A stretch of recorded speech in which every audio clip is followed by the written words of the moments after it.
So thank you for your faithfulness in giving and in coming. I have a couple of things to say to you before we get started, and it's going to take a little bit longer. I didn't intend to do this while one of the candidates was here, but we are moving along pretty quick here. So I needed to address the church about what's happening, and so I want to share with you. I want to share with you some things that.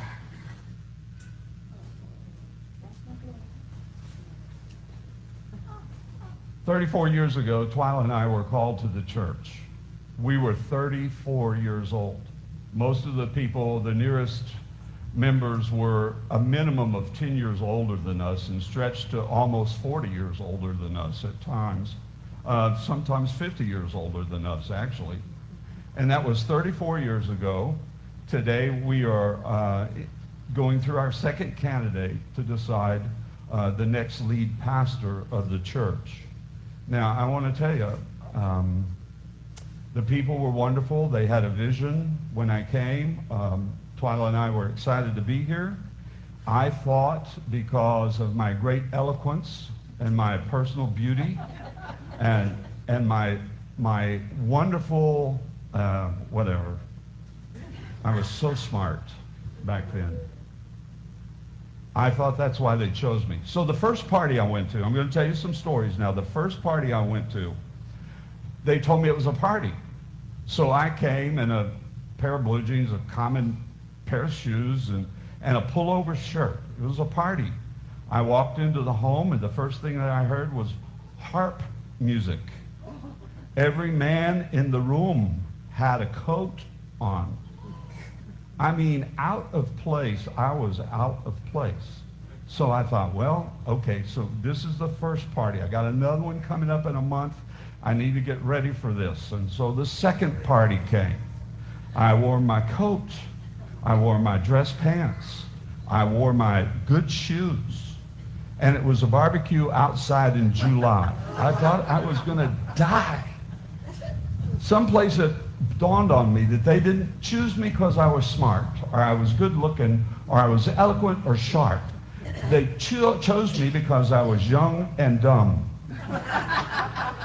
Now, I don't want you to take this wrong. The two candidates are going to be listening to this, so I didn't call them young or dumb, but yes.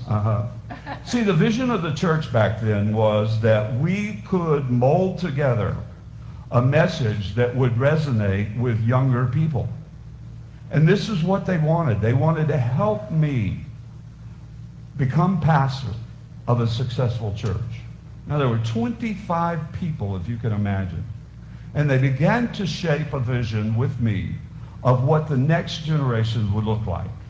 And by the way, that's all of you. All of them are now gone.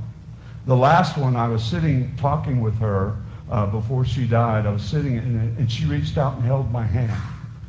And she said, "Who would have thought the day we hired you that April Sound Church would be like this? Who would have thought that it would be this small group of people and would now have grown?"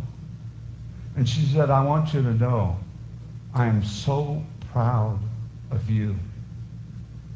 It's a touching moment for me, that they would be proud of what the church has become and what we've become together.